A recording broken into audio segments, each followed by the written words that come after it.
Today we're having an event to address the effects of mass incarceration on mothers. We have brought together mothers and their children, women who have been formerly incarcerated, to discuss the effects of how they dealt with being separated from their children while they were incarcerated, and also hear from the children on how it affected them for their mothers to be out of their lives. That's a feeling that's undescribable. I could probably put some words together, but it's like being on a desert and no water or trees. My mother died the first week I got into prison. She died of breast cancer. The whole year while I was in the county jail waiting to be sentenced, she was suffering with breast cancer. Me and my mom were real close. We were born on the same day, so she was my best friend. And it was just when she passed away, I'm not no one's child anymore. That was my main thing. No one cares about me. I'm no one's child. So who cares about me in that way, in that manner? So it was tough. 20 years ago, to be exact, I felt like I lost two moms. I lost one through pretty much natural life, and I lost one to a broken system.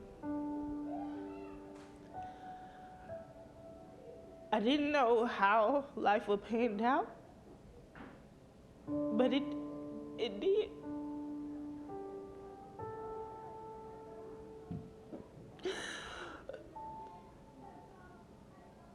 I pray for this moment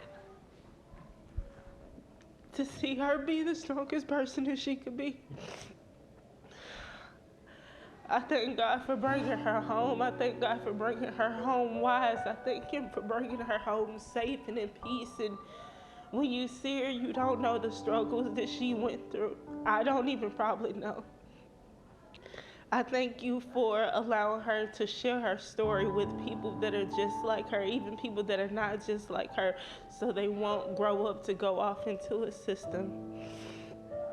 I just thank her for embracing who she is and not hiding. Because it's hard to come out off into this world and to be something or successful, because when they let you out into this world, they don't have a plan for you, and sometimes you don't have a plan for yourself.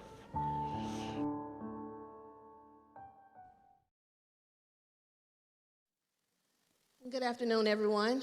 My name is Melody. I am the membership organizer with Women on the Rise. As you guys can see, that was my little sister sharing our story. And we thank you for having us here today at Justice Day, and we thank you for coming to our panel.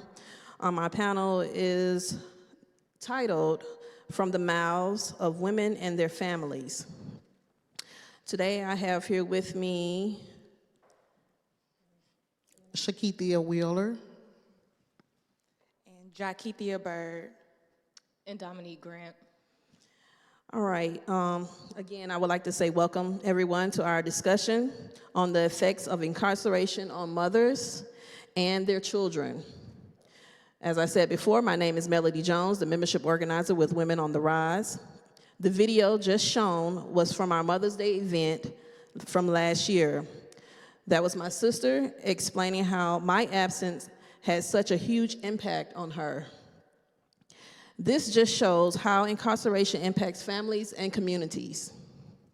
According to the Prison Policy Initiative, Georgia has an incarceration rate of 968 per 1,000 people, meaning that it locks up a higher percentage of people than any democratic country on earth.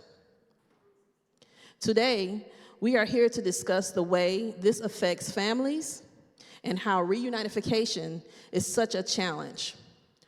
And as I have already introduced our panel and our guests, so I have a couple questions, and we're gonna share our personal experiences here with you guys today. My first question is for Shakithia. What difficulties did you face as a parent being incarcerated? Hello, my name is Shakithia, like she say. The difficulties as a parent. First of all, I raised my kids, so um, I was with them, they were with me their entire life. So leaving them was the most difficult thing to do. Also, just being a parent and having to just do basic things such as chastising your kids over the phone. They were, when I left, they were, you was 12? 14, about to be 14 or 14, somewhere in there. And I have other smaller kids. So that was difficult, just leaving them alone, period. I have a very supportive family. Their father, of course, was in the picture, but there's nothing like being able to do for your kids yourself, because I'm just a believer. No one is going to treat your kids like you. You know, they'll do their best, but they're not going to treat your kids the way that you are going to treat them. Another difficult thing for me was I had my son was actually a baby. He was 4. So I had a brand new child. He was in pre-K. The most difficult thing was to come home the day before I was sentenced during my trial and tell my kids that I have no clue what tomorrow is gonna bring. And my little boy, he was like, you know, Mama, what? I didn't even have that conversation with him, you know, because he was 4. So I told him, you know, I love you.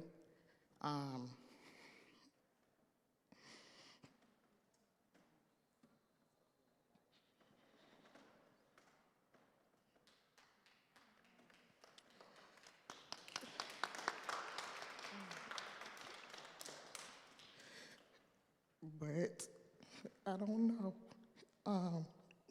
if I'm gonna be here with you every day, you know. And at 4, of course, you don't know what they mean, you know.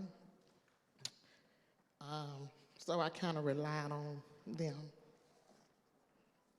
To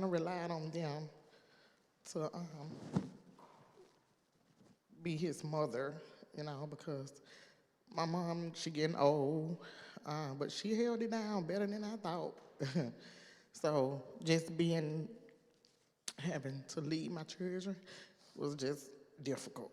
That altogether, missing graduations, I had to work so hard with her to make sure she finished school and do the right thing while she was in school.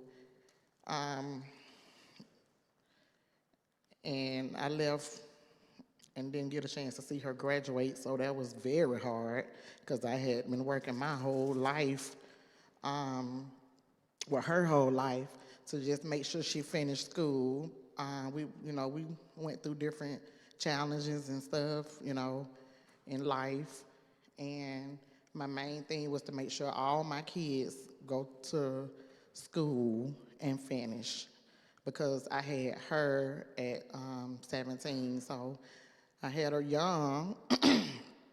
Therefore, I was still growing up, you know, but education was one of my biggest things. And I didn't want to leave, and then she ended up, you know, following the cycle that I fell into, getting a baby, not finishing school. So just relying on other people to raise your kids is hard, especially when you are a parent who is very involved, you know. So that was one of the most difficult things for me. And also, I want to say that Jakithia came all the way from school today to be on this panel, so I want to thank you. And also, her mother did a wonderful job. Her mom and grandma did a wonderful job. The next question is for you. Jakithia, what difficulties did you face with your mother being incarcerated yourself? Well, like she stated before, school and her not being at home, basically coming home every day, seeing your mama there, and of course, like not knowing when she gonna come back or how she gonna come back. You know, it was just a lot. It was different. The day that she got sentenced, I didn't go to the trial or anything. I just went to the last day, and it was like,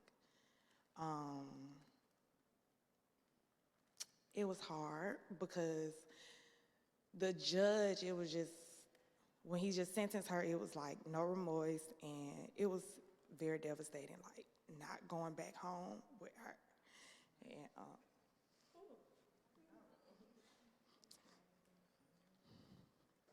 And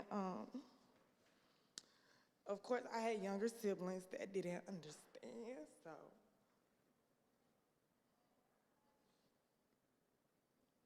Okay.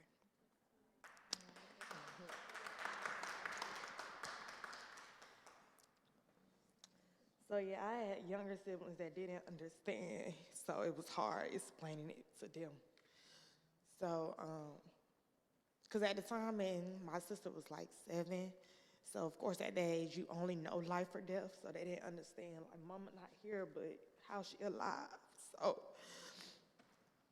it was just different. Calling, not being able to call, so always having the feeling of have to be by your phone when she called. And so every time your phone ring, I think it's her, even if it's not, but it's just the thought of knowing, like, I gotta be by my phone. Even if I'm in class and she called, I gotta be by my phone. So just to talk to her, not wanting to miss her phone call. I would say that. And of course, yeah, finishing school and her not being there, seeing me graduate. But of course, like she said, we have a good support system. My grandma, my dad, my grandparents and stuff was there. So knowing that my family was there for her, I feel like that made it feel better, especially like my dad and my grandma. Thank you so much for sharing, Jakethia. My next question will be for Dominique. Dominique had a parent that was incarcerated, so she's here also speaking on the behalf of a child of an incarcerated parent. The question is, can you give us some examples of the effects of a child having a parent who is incarcerated? Sure, thank you. So I wanted to start out with a couple of statistics real quick that I got from the Sentencing Project and the Prison Policy Initiative. But half the people in prison are parents to minors, leaving 1.25 million kids to cope alone. So women were also more likely to have been living with their children prior to being incarcerated, and about 52% of women with minor children were living with them at the time of their arrest in comparison to men. Another thing that I wanted to point out is that children of incarcerated mothers are more likely to become incarcerated compared to children with incarcerated fathers. So when we talk about the effects and the trauma, we're looking at it. We're looking at the anxiety of separation. We're looking at what it means to feel a level of abandonment, but also not only abandonment from that parent, but abandonment by your system, by your community, by your government. Jakethia said, she mentioned that the judge showed no remorse. How can you have faith in society in the event that you see the one person that you love go before someone and they have no mercy for their life? So those are just some of the effects. I really want to leave the opportunity for Jakethia and Kiki, and Kiki to speak more about their experiences. I feel like this is healing. One of the things that I heard you say, and I just want to point this out, this is so beautiful, and this is why it is so important to get our people free. She is here now. She is with her baby now. So thank you. All right, my next question will be for Shakithia. Kiki, what is something that you feel like you miss, what you said, that you can't get back?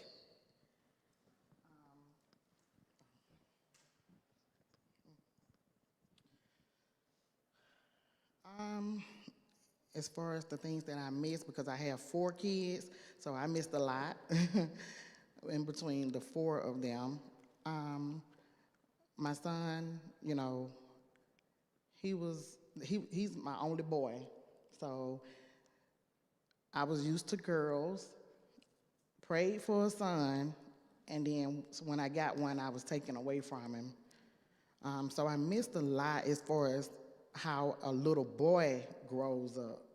I knew what to expect from little girls. You know, they sassy and smart mouth, and they storm off at you and all kind of little stuff. So I knew how girls operate, but I missed and even though my kids was very involved in visitation, but it's a difference because I've seen them at least twice a month. And the good thing about it was I was in the Children's Center when I was incarcerated, which is a program where the kids can visit you in more of a daycare type setting instead of in the regular visitation, general visitation. So I was a part of the Children's Center, so I was able to kind of bond with my kids more, but it still was different from being at home because you could only do so much. So being able to raise a little boy, I really didn't get to do that. And that's something I always wanted to do. But I seen the difference and the growth because every time he come to visitation, it was just something different. But I wasn't home with him, and he had a lot of questions. He had a lot of questions, and he too was acting out. He was acting out because I was not there.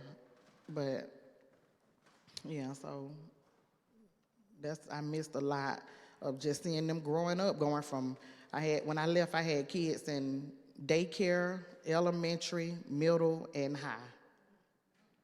So I missed all of that. Yeah. Thank you for sharing. My nephew loves her, so you're great with boys. My nephew, he loves her. The next question is for Jakithia. What were your expectations when your mother was released?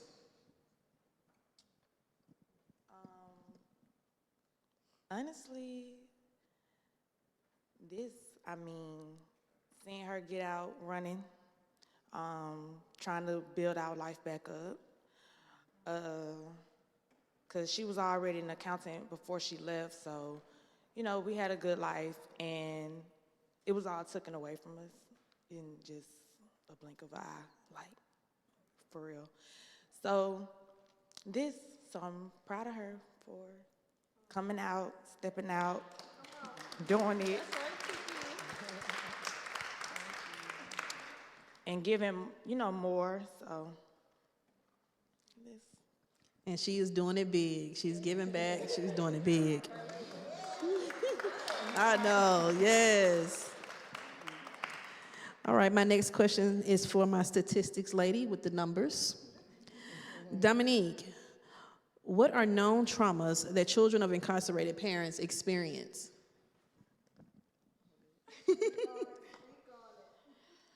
All right, well, so from personal experience, no. But I'll talk about my personal experiences and some of the trauma that I personally faced. But I do want to start out with, there are studies that show that ultimately children of incarcerated parents have tons of disadvantages when it comes to learning disabilities, when it comes to health outcomes, when it comes to speech or language delays, as well as a higher rate of physical conditions such as asthma and obesity. And there are also serious financial implications when losing a sole provider. I had that written down. That was crazy. Thank you, y'all. Thank you. But there are serious financial implications that come with not having a parent around, period. So y'all already know if y'all got a parent that's out on the street and not providing, you can only imagine what it is inside when you have to send money to that family member as well.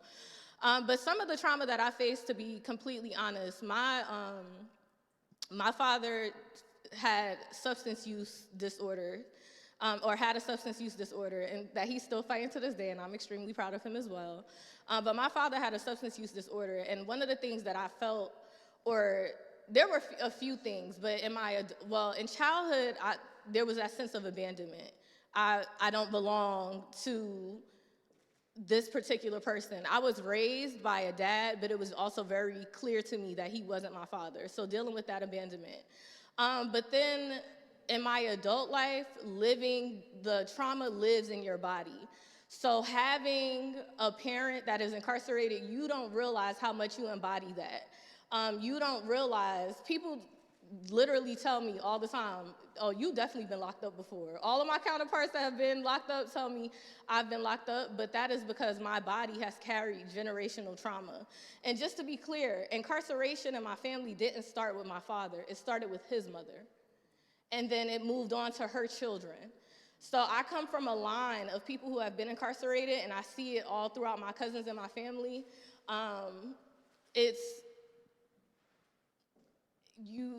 You have to live it to be able to fully understand what it means and what it feels like. Thankfully, I am in a place where, and my father is in a place where he finally got his own place. And he's working on treating his mental health issues along with his substance use disorders. But ultimately, those are some of the traumas that children of incarcerated parents face. Thank you, Dominique. And her mother is a beast. Her mother is out here advocating, doing it. I love Tony. All right, Shakithia, our last question for you is, what is something that you enjoy doing now with your daughter now that you are home?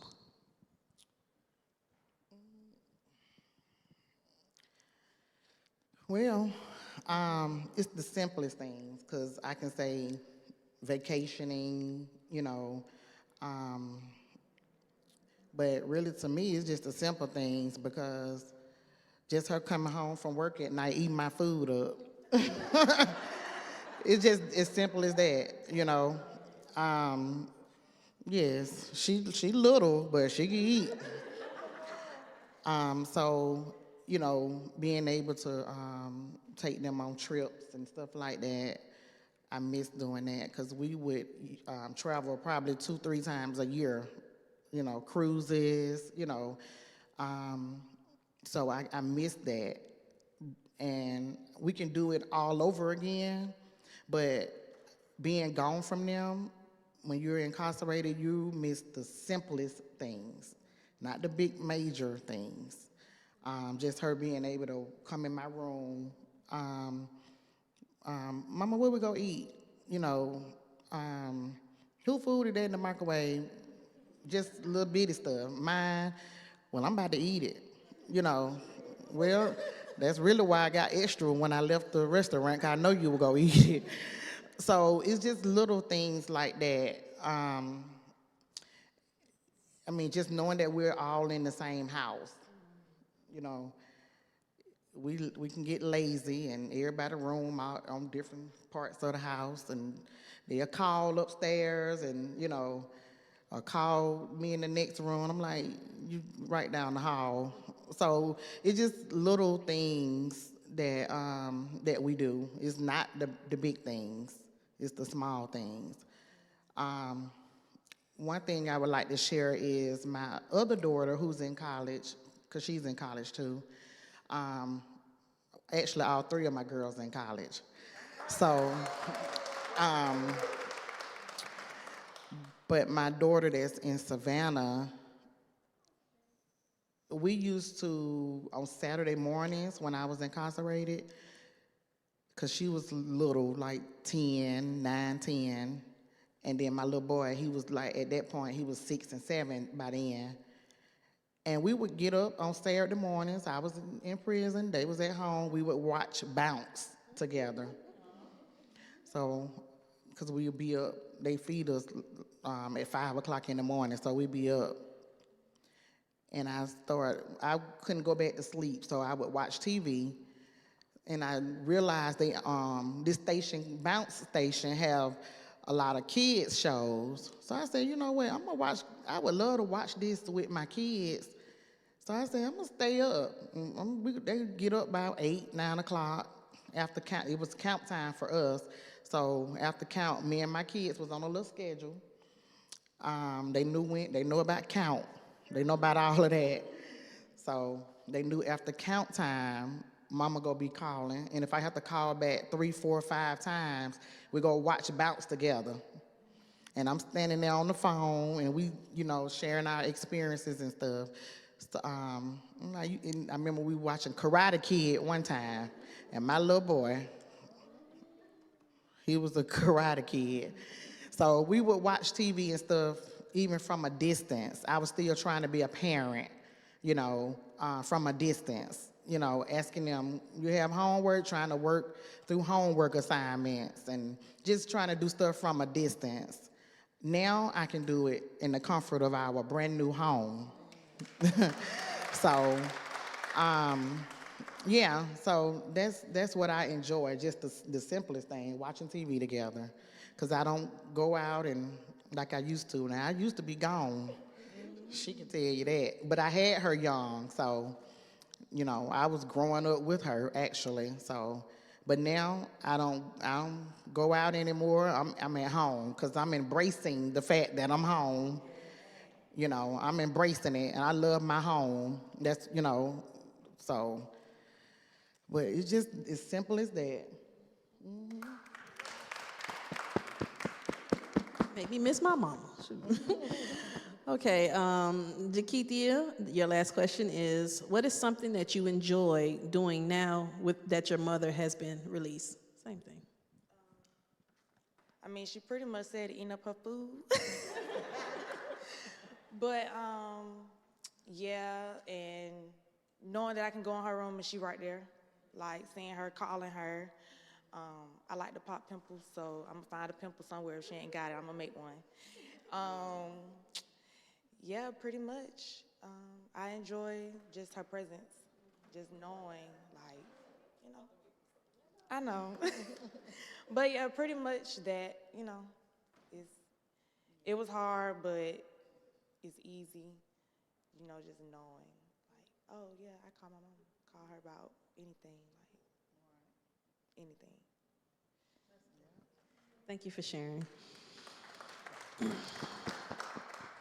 Our next question, which is our last question, is for Dominique. How does your experience shape your perspective of influence your current situation? Your experience with your father being incarcerated? Oh, absolutely. So one of the biggest things that I'm grateful for with having a parent that was incarcerated is my ability to empathize with formerly incarcerated people. As we stated earlier, I had a mother who was my advocate, who was a person that, started this work when she was pregnant with me and noticing the system and the changes that needed to be made and the things that have happened. Another thing is I have a higher level of sensitivity for people with mental health issues, and somebody that I suffer myself. I'm able to empathize and feel for people. And I'm just grateful to be able to be in a space to be around people that I can learn from. I think that people discount what they can learn. I think, and Nikki mentioned it earlier with the quote from Tiffany, but ultimately a degree is not where wisdom comes from. Experiences is where wisdom comes from. And I'm blessed to be a person that is not afraid of anybody, and not in a confrontational way, but in a way where I truly understand people and I don't have to judge you before I get a chance to meet you. I'm gonna meet you where you are. So those are some of the things. And then I'm just grateful to just be in a space where I can learn and have passion and care for formerly incarcerated people and being able to see and feel the trauma leave my body. I've grown so much since I started with Women on the Rise in regards to just how I see myself and understand the trauma that lives in my body generationally and what that looks like and what it means to heal that. So yeah, Just healing. Thank you, Dominique. And I want to say I'm thankful for your experience and your empathy also, because Dominique has, I would say, sheltered me and made sure that I have been all right ever since I stepped into this position, coming out of prison, just from traveling, being able to help me, just knowing that I always have her by my side. So her empathy, and I always say she acts like she was my bunkmate in prison, because she is always able to just relate. And it's because of generational trauma. Just knowing so many people that have been incarcerated and doing this work, she's great at it. So I just want to say that Women on the Rise, we're thankful for you, and I love you to death. Right now, I want to open up the floor to any questions if anybody have any. I know it's late and we've been a little over time.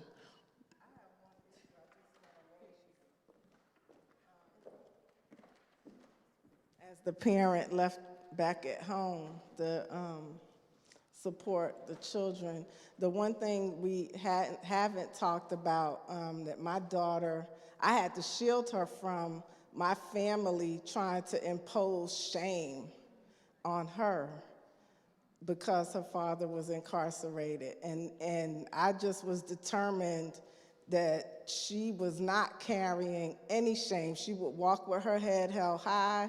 She didn't have to be secretive about it. My mom was trying to protect her by telling her, don't tell anybody that your father's in jail or in prison. And when I found out, I said, absolutely not. I said, she will never carry that. That's not a burden for her to carry. That's his station at that point in time. He is still your father. He loves you. He's dealing with what he has to deal with, and it has nothing to do with her, so she doesn't have to carry that burden. So I just want to encourage family members. We have to, and I was loving to hear you say, Jakithia, I'm not going to mess your name up, Jakithia, about how your family, your grandma and dad were able to try to, support while Kiki's supporting from afar. It's so important that family members be there to hold and love on the person who's on the inside, no matter what they did. My daughter's father burned a lot of bridges, but the one thing I was not going to let happen, she was going to love and respect him and know that she was born out of love, and that was that. People have issues, people have situations, and family members can sometimes perpetuate the trauma if we don't stand strong in the corners of the children and the loved ones who are incarcerated. So I really encourage us, anytime you hear or see a young person, hear from a young person who has an incarcerated family member, support them and talk about them not having to carry shame, because that's something that's intuitive based on the way our society operates. So if we could tackle that shame, it'll start to nip away at some of the trauma that comes with it.